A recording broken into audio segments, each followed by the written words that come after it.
Hello guys, এটা হচ্ছে আমার প্রথম বড় ভ্লগ। তো এর আগে আমি কখনো বড় ভ্লগ বানাইনি, তো আমি সাধারণত মিনি ভ্লগ বানাই। তো আজকে আমি বড় ভ্লগ বানাচ্ছি।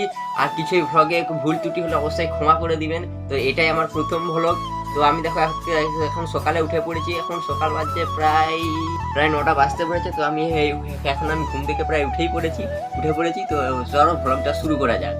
তো দেখতে পাচ্ছ এখানে আমার এখন ব্রাশ আছে।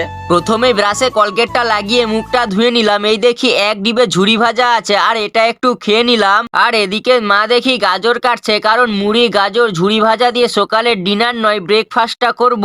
এরপর মুড়িতে হালকা পরিমাণে জল নিয়ে ভালো করে মাখিয়ে খেয়ে নিলাম। আবার একটু মনটা খাই খাই করছিল, তাই ফ্রিজ খুলে দেখি ও বাবা একটা লেবু আছে। তাই দুটো লেবু নিয়ে রোদে বসে বসে লেবুটা ছাড়িয়ে দেখি লেবুর কোয়াগুলো কত ছোট ছোট ছোট হয়েছে। তো কি হয়েছে, আমার তো খাওয়া নিয়ে কাজ, ছোটা প্যাক বড় ধামাকা। এ নাও তোমরাও একটু খাও। এরপর একটা শাঁক আলু নিয়ে ভালো করে কেটে ওটাও খেয়ে নিলাম। ঘড়ির কাঁটায় দেখি 1টা বেজে গেছে। চলো স্নান করা যাক। স্নান কমপ্লিট। চলো এবার দুপুরের পেট পূজা করা যাক। আজকে পুরো নিরামিষ খাবার হয়েছে। নিরামিষ হোক আর যাই হোক, খেতে তো হবে। খাওয়া দাওয়া কমপ্লিট, তাই রোদ থেকে কাঁথাটা আনতে চললাম। গরম গরম কাঁথায় একটা লম্বা ভাত ঘুম দিলাম। বিকাল হতেই উঠে পড়লাম। বাইরে এসে দেখি যাই হোক এখনো রোদ আছে।